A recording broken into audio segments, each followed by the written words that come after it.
السلام علیکم ورحمۃ اللہ وبرکاتہ۔ ہم دیکھتے ہیں کہ مسلمان کے پیچھے امریکہ بھی نظر آتا ہے، مسلمانوں کے پیچھے اسرائیل بھی نظر آتا ہے، اور بھی باقی جو دیش ہیں جہاں مسلمانوں کی تعداد کم ہے وہ سب مسلمانوں کے پیچھے۔ ہندوستان کی سرزمین پر آپ دیکھیں تو ایک وشیش پارٹی ہے جو مسلمانوں کے پیچھے، اور بہت ساری ایسی سنگٹھن ہیں جو مسلمانوں کے پیچھے، ہر کوئی مسلمانوں کے پیچھے۔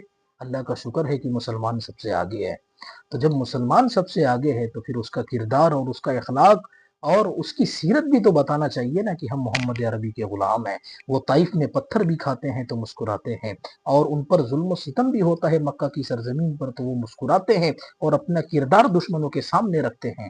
تو ہمیں بھی تو چاہیے نا کہ نبی کا کردار اپنائیں اور یہ بتائیں کہ جیسا ہم محمد عربی کے غلام ہیں۔ اللہ ہم سب کو عمل کی توفیق عطا فرمائے۔ اور دیکھیں نا جی، جو قوم بستر سے اٹھ کے مسجد میں جا نہ سکی اقبال، جو قوم بستر سے اٹھ کے مسجد میں جا نہ سکی اقبال، وہ یہ خواہش رکھتی ہے کہ ہم سیدھا جنت میں قبر سے اٹھ کے چلے جائیں گے۔ وہ یہ خواہش رکھتے ہیں کہ سیدھا قبر سے اٹھ کے جنت میں جانے کی غلط بات ہے۔ عمل کرو اور اپنا کردار بتاؤ، پھر اس کے بعد میں خواہش رکھو جنت میں جانے کی، اچھی بات ہے۔ لائک سبسکرائب ضرور کرنا۔